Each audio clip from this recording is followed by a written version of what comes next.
Friday Master John Curtis, broadcasting to you from the east coast of Australia.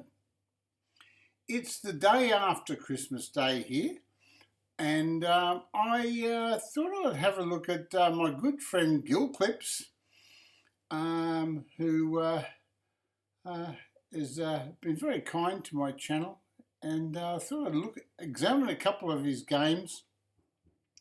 I found one game of interest. Now, Gilclips loses this game, I believe, and he's overlooked one or two moves. And Peter Merrifield is his opponent. So Gilclips playing the white pieces. Peter Merrifield is playing the black pieces. Now, Gilclips is rated 1123 from Australia, and Peter Merrifield's 1869 is rated 963, and Peter's improving a little bit. I've given him a few coaching lessons, and he's very keen. He goes down to the London Chess Club, and he too has been supporting my channel. So I thought we'd look at one of their games, and it's a 3-day game, so it's they got 3 days to make each move, I believe. So yeah, so you'd think that there wouldn't be real big blunders or key moves overlooked. So without further ado, we're going to go and have a look at the game between Gilclips with the white pieces and Peter Merrifield with the black. Okay, and we're going to start now. Okay, so Gilclips opens up with the move e4 and developing his bishop and his queen. And we're giving basic notation because it's still very important. Even grandmasters look at basic notation. It goes through their head as they're playing because they're analysing each position. They're conceptualising all the possibilities from each and every position. And that reinforces their pattern recognition skills. So they don't just make moves ad hoc and say, oh, you just push the pawn there. No, they think about what is the causation of the move. What is the resultant formation, and how might it play out the next few moves?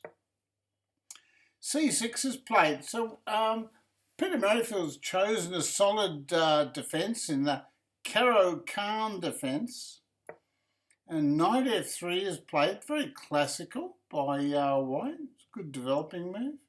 Normal is d4, but knight f3 is okay. And now d5. So in his position, black is already striking at the board, and white really needs to capture the pawn, I think. Let's have a look and see how white plays. He pushes the pawn. It's an interesting move, but I think capturing a pawn and then just playing d4 would be a better move for a club player to play. It wants to have a solid game. Bishop to f5. Now Peter Merrifield is quite aware. He shows his awareness, his chess awareness of the position, that the pawns here, this pawn chain, are all on white squares, and Peter does not want to leave this bishop in here. So if Peter was to play, say, e6 instead, let's go back. If Peter was to play a pawn here, well, this bishop here would be trapped. So what he elects to do is put the bishop outside of the white squared pawn chain, where the white squared bishop would be more effective. So that's a good move by Peter. Okay, Gilclips replies with d4. Good solid move. It develops this bishop and prepares to maybe challenge the bishop here as powerful bishop, because it is a powerful bishop, threatening this pawn here. E6 is played. Very logical developing move. and by completing the lovely pyramid pawn formation, it's it's almost, this is called the Caro-Cann defensive advance short variation. Black's looking at, wants to play c5 at some stage, right, to try to get a wing attack on the c file. Bishop d3. Excellent move by Gilclips. We'll call him Luke. His name is Luke. He's a very lovely man. Comes from the Newcastle area of New South Wales on the east coast of Australia. It used to be a shipbuilding area, major shipbuilding area in Australia. And since Broken Hill Proprietary Limited has closed a couple of their foundries and things like that in the area, the economy up there has just changed. It's got a lot of diversity about it. Bishop takes bishop is a decent move. He eliminates the bishop, and of course he's left with these beautiful pawns on white squares. And he's got a lovely black squared bishop which can fly in between the white squared pawns. Queen takes bishop, correct. And now white would be looking at maybe c4 in this position. So it's important for black to play accurately. Let's see what he does. Plays knight to d7. Now c4, well, if you play this move now, the pawn can take the pawn and then the knight can go here and occupy d5. So it's very interesting. What does white do here? We play knight to c3. I don't like knight to c3. Perhaps the engine does, but I still would like to push this pawn 2 times and get rid of this backward c pawn. They say pawns are the soul of the game, and let's see how the game proceeds. Knight to e7. White here should probably play a move like knight to e2 or something like that. I think I like knight to e2. And because this knight's blocking the bishop, and with knight e2, if this knight comes out here, well, you can always play knight here and challenge it, can't you? So it's just an idea. But he plays bishop there. Now this is this could be a time waster. This move, I'm not convinced that this is a great move. h6. Now what do you do with your bishop? What do you do with your bishop? It's interesting, isn't it? Well, I think bishop d2 is probably right. Bishop e3, maybe bishop e3, bishop to d2 looks more correct. But what he does is he actually takes the knight. No, he moves back. That's interesting. Maybe he should take the knight and play knight to e2. Right. Anyway, now g5. I think this is a good move. What Peter Merrifield is doing here is he's saying to the white player, he's saying, well, your pawns are on dark squares here, that one and this one, and your bishop is not effective. Now your bishop here can't go here, can't go there, and is blocked by a pawn. And black's still looking at c5 at the right time. Well, black can't play it right now because of knight here and knight check, right? But black could play it after, say, a6. So black's probably threatening a6. Let's see what white does. That's forced. And now knight there. I did like a6. I liked a6. I like that move with the idea of pawn here. Now, in this position, you can't play pawn here. Oh, you can, but knight takes pawn might be able to be played almost. Not quite. Knight takes bishop. Okay, right. So let's see what happens. h3. This is not a good move. But black is devoid of ideas here. I think in this position here, black is looking at, so white's looking at black's moves, and black can just play bishop here, and pawn there, and pawn there. So maybe that's why he's playing this move, trying to run away, but it looks pretty bad, doesn't it? So showing it would have been better to just take that rotten knight. h3. Now knight takes bishop. This is interesting, and you can't fault the move because black has still got this lovely pawn chain and still got this lovely bishop, and the pawns here are doubled. Pawns here are doubled. However, how on earth do you proceed? c5 looks like a logical move. Let's see what black plays. Plays queen c7. This is quiet, but there's no rush. There is no rush for black to move. Black is actually threatening something. He might be threatening pawn here. If he castles, he might be threatening pawn here. And then if you take the pawn, you could take that pawn with check. So that's an idea. So queen c7, good move, Peter Merrifield. Sneaky move. G4, I think that's an excellent move because it takes away some of the pressure, puts a pawn on the white square, it can't be attacked on the white square.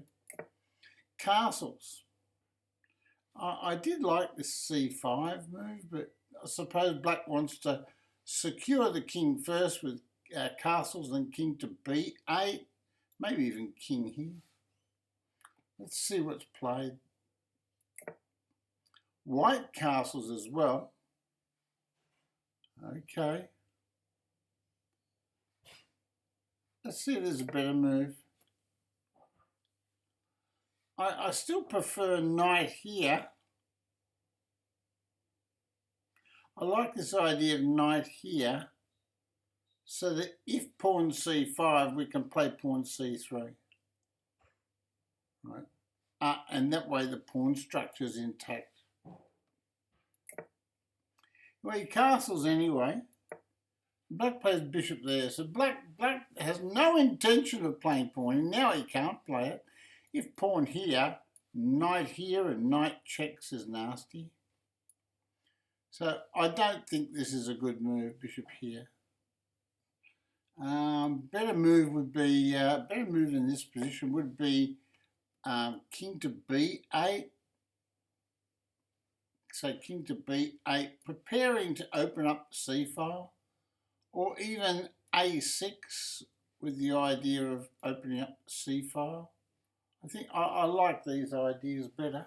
But I like black's idea of pawn here, king here, and then pawn here. So it's three moves, but at the same time, white's got no moves. What can white do? Nothing at the moment. Bishop g7. So I think this is a very average move. Because remember, he still can't play pawn here because of knight there. Right. So rook to e1. Now that's a terrible move. If anything, in this position, white can play king to b1. Yeah, often when you castle queenside, Ben Feingold always suggests, oh, if you castle queenside, always play king to b1. And it's quite a good rule for beginners because the king would be better placed here and off this line in case c5 is played. Because say black plays a6 with the idea of c5, if you play king to b1, right, and then he plays a6, well then you could play knight back to c2 and c3 and fortify your pawn structure. Okay, so rook e1, it's not very good. If anything, it looks terrible. King to b8. Excellent move by the mighty Peter Merrifield from London.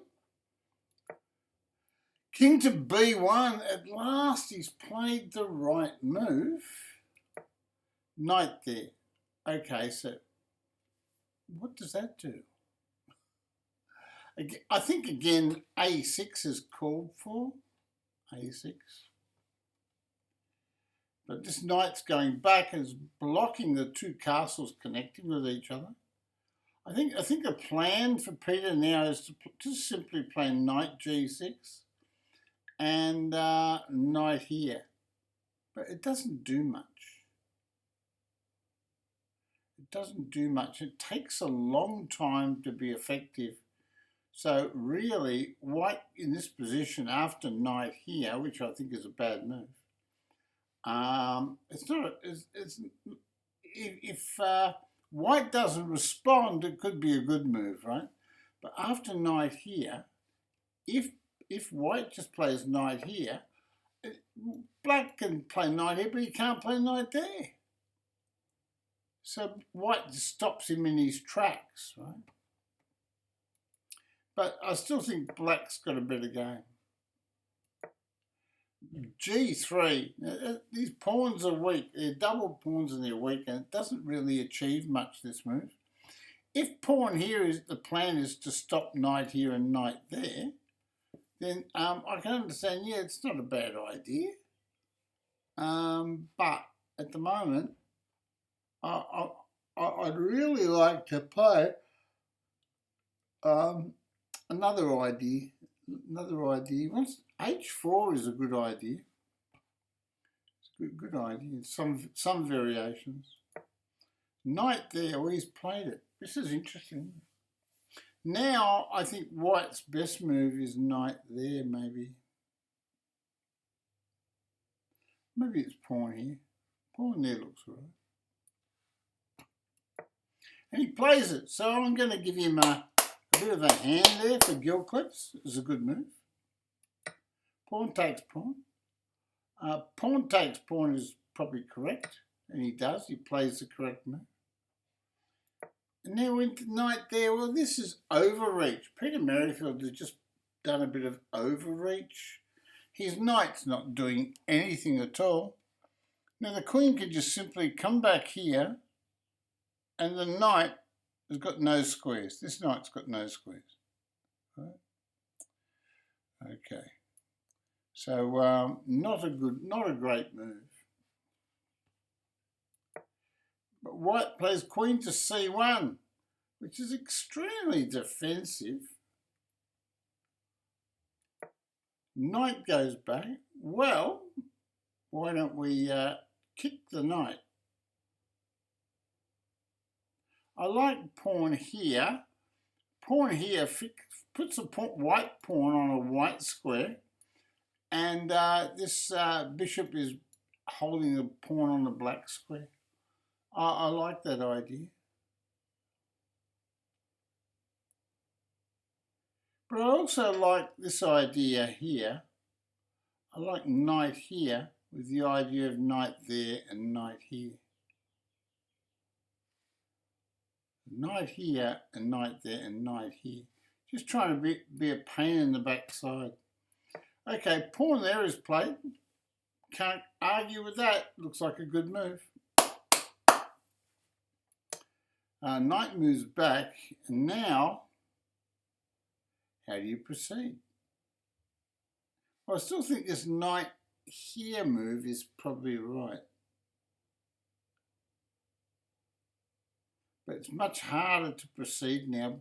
I think black's doing okay now. This rook is now well placed the way Gilclips has played the position, because you can't play f6 to break into the centre, because the pawn takes pawn and rook takes pawn. So Gilclips is coming good at the right time during the game. G5. Now, this looks like an interesting move, like a good move. But is it a good move? It activates, see, with the pawn here, this bishop is a dead bishop. We don't want to help black, so why allow him to take and activate his bishop? Why? Anyway, pawn there's played. He doesn't take the pawn off. Well, interesting, isn't it? He just protects his pawn. A lot of overprotection by white. There is a problem. This knight here now that pawn's left this square, that stopped knight there. But now pawn here's played. This square is very nice for the knight, the black knight. Pawn takes pawn. Bishop takes pawn. Well, at last the bishop is active. It's got a diagonal. Remember here it did nothing. It was biting on granite, but now it's got a diagonal. You can't play rook here to c1. Okay, queen to g2. It doesn't seem to do anything. It just puts the queen on the open file where it can be attacked. And it is attacked. And now he runs away. Well, why did he put it there if he's going to run away? So Gilclips, nah, not so good. Not so good. He's played knight here. Now, what he wants to do is he wants to play knight here. He's indicating his intention to play knight here, and that would hit the queen and the rook. So Gilclips plays rook there. He says, no, change the rooks. But the trouble is knight here can still be played. So, what does he do? Well, he played knight there. Now, in this position, the correct move is the castle's attacked. The correct move may be queen here. I like queen there. Now, if knight takes rook, you can play queen takes rook check.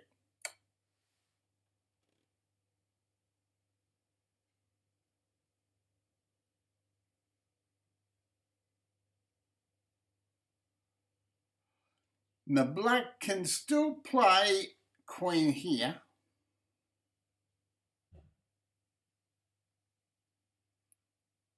And that's probably very interesting. It's an interesting position. But a mistake would be to take the queen and then rook takes rook check. And the queen is lost because it's a checkmate to the king. So you've got to put the queen back, and then white is doing much better because of that passed pawn. After queen here, rook takes, queen check, king takes, and then knight comes back here. So see, this knight wants to go here and take that pawn, but you can play a knight here.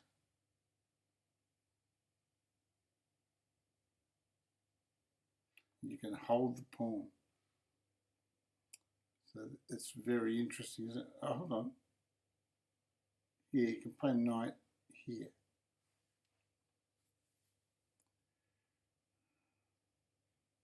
So there we go. Let's go back. So after knight here, the correct move is queen here to save the exchange.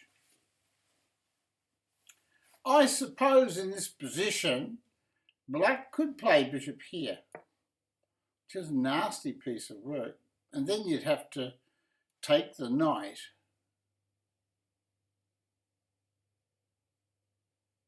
Or you could play bishop takes rook. Yes, the whole position is not very nice, is it?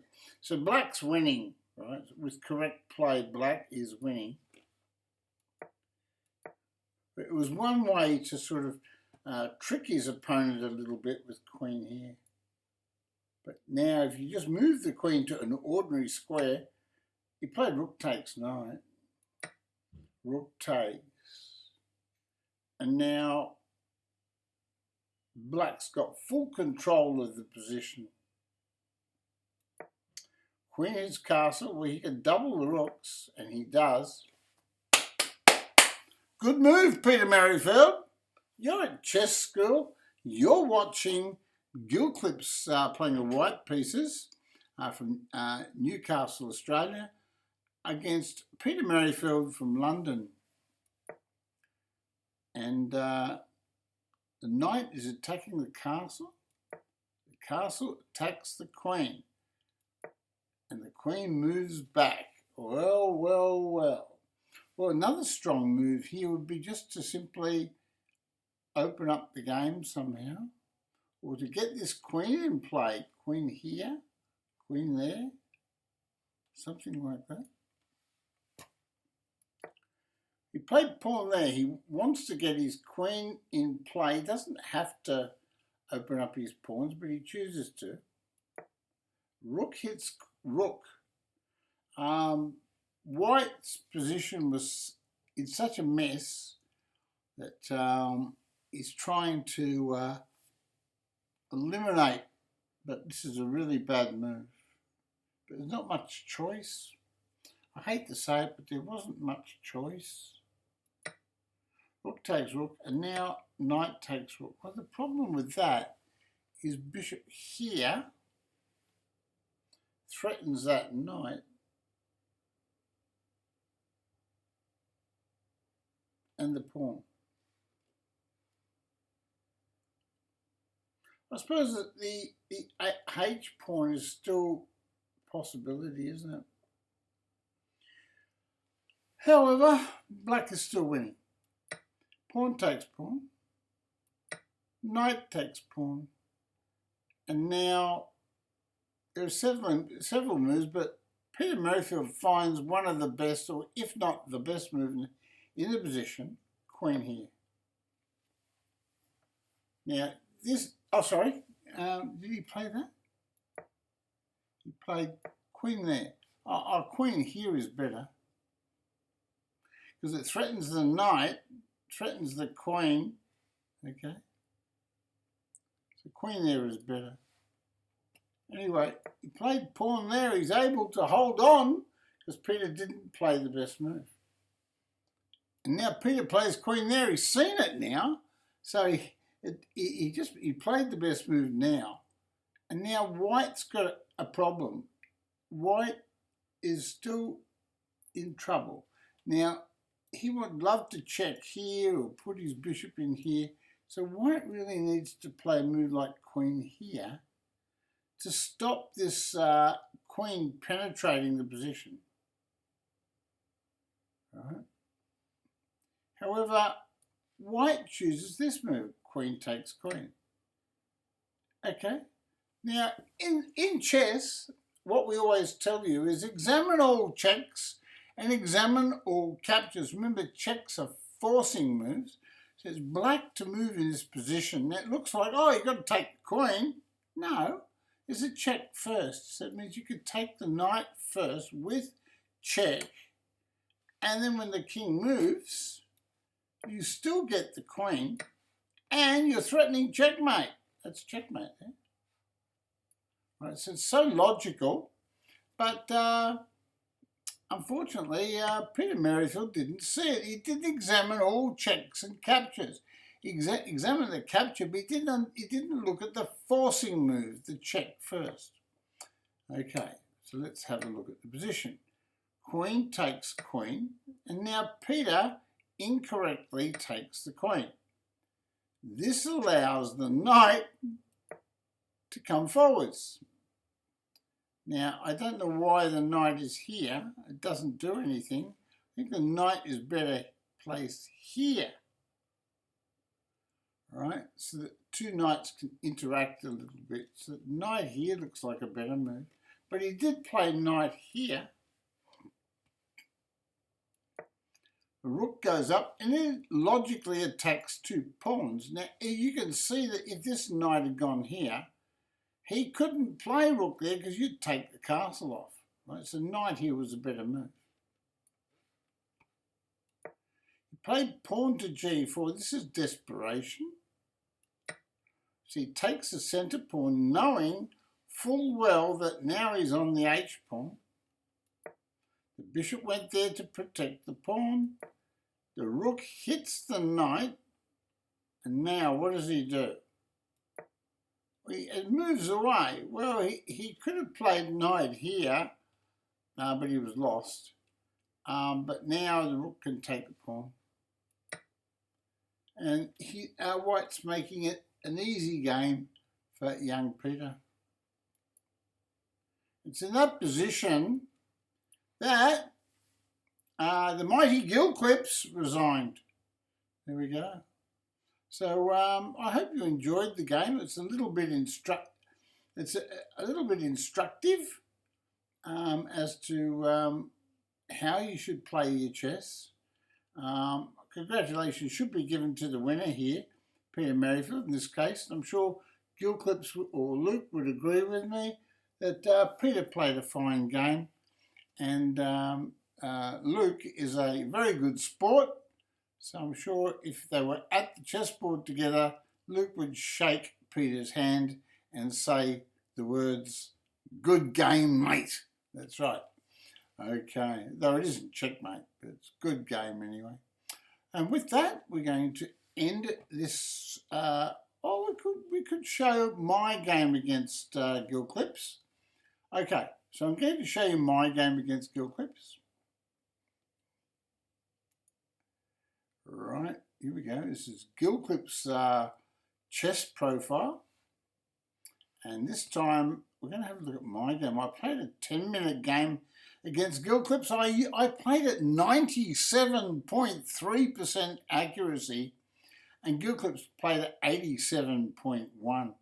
So I'm playing Grandmaster strength. 97.3 is Grandmaster strength, and Gilclips played really well. 87.1, that's almost Master strength.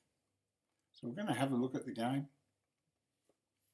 I'm going to go through this game much quicker than the last one. So he's playing a FIDE Master Gilclips this time. And unfortunately, we're showing two games where Gilclips did not fare that well. But still should be credited with some decent chess, right? Okay. All right, here we go. E4 by the mighty Gilclips. I'll respond with C5. I'm playing the Sicilian. He plays knight f3, standard move, book move, best move. I play e6, mainly because I thought if I played d5, he might know some theory. Played knight c3, good developing move. A good developing move. d4 is the main line, but he played a good developing move. Played knight c6. Played bishop c4. Well, he's in the target line for d5 now. He's got his bishop there. So I simply played a6, threatening to expand and get some space. And he played a3. So I expanded anyway, chased his bishop back. And so I've got a little bit of a tempo. Black's got a slight initiative as indicated by the evaluation bar on the side of the board. So I developed my bishop b7. It's indirectly attacking a pawn. He played d3. Well, he's protecting his pawns. He's trying to control white squares there. I played d6. I'm covering black squares in the centre. He played bishop g5. And in this move, I gave it some thought. I thought to myself, okay, if you move your pieces out too quick, you're actually developing your opponent's position. So I played bishop e7.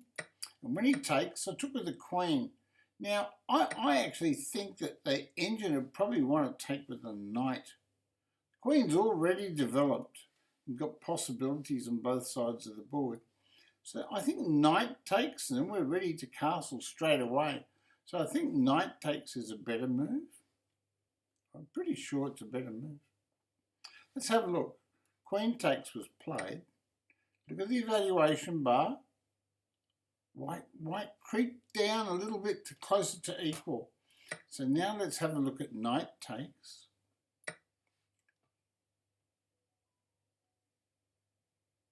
It's about the same. There's not much difference. Okay, so that's interesting, isn't it? From the computer's perspective, of course. Okay, castles by white. Knight f6, now black has completed the development. Knight e2, excellent move. There are possibilities with knight here and f4 and c3 and d4. Okay. Castles. Now this is where it's important to make a good move. Okay, both players have got the minor pieces out, or minor pieces developed, but I've got my knights on f6 and c3, so black is slightly better, and this knight is a bit backward because he moved it there. But it's okay if you've got a plan to follow up with it. But I've got my queen off my back rank, which means I've connected my castles. He hasn't connected his castles yet. So he plays queen there, and now he's connected his castles. And it's interesting. That's one good move, I suppose. I actually like this move, knight here.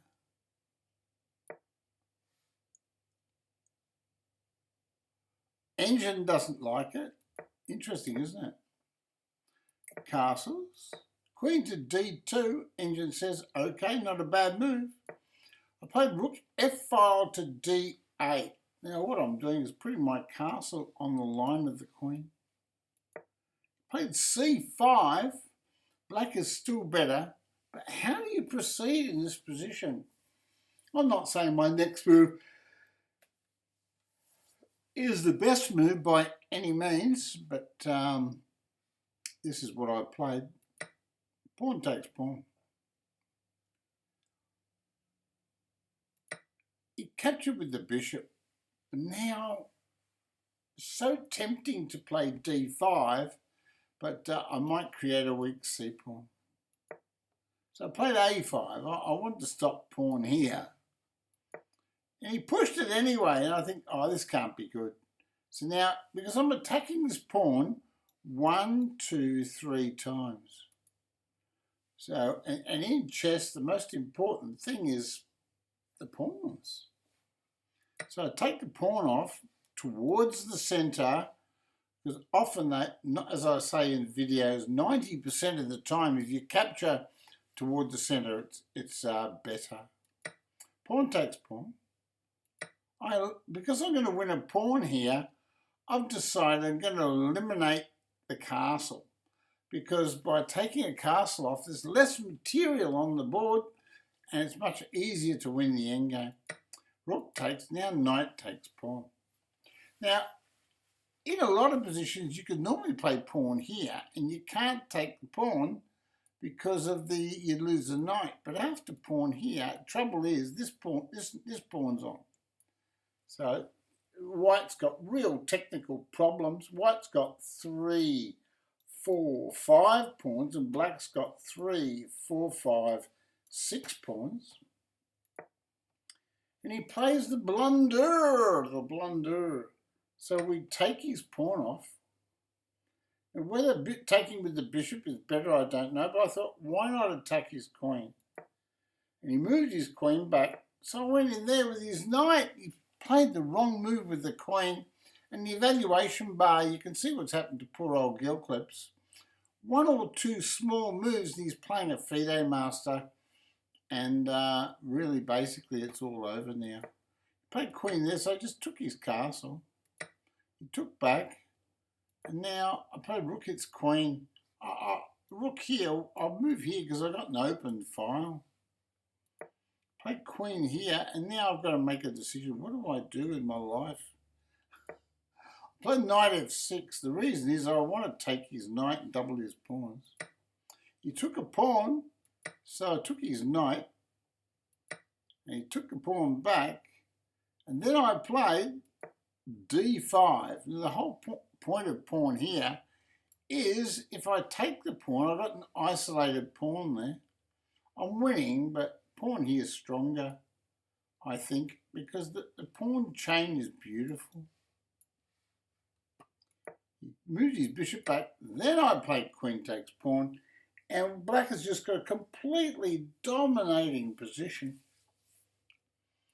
And it's in this position that Gilclips resigned. He gave me the respect that a FIDE master should get from a beginner that's learning. And but he fought. He stood up, and he fought. He fought the good fight. Okay, as best as he could. But I'm sure when he looks at the game and he analyses it, he'll see that the bad ideas that he had, and if he can concentrate on some good ideas from the opening, slightly better moves, then he will improve, right? He'll improve his game. And with that, we're going to end this session of Chess School, day after Christmas Day. Was it Boxing Day, is it? Okay, all right then. And so thank you very much. God bless you all.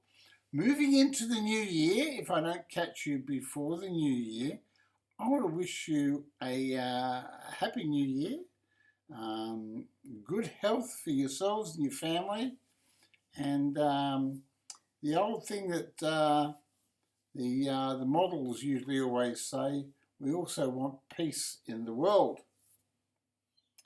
Okay, a bit of peace in the world. Okay, that's the end of my video.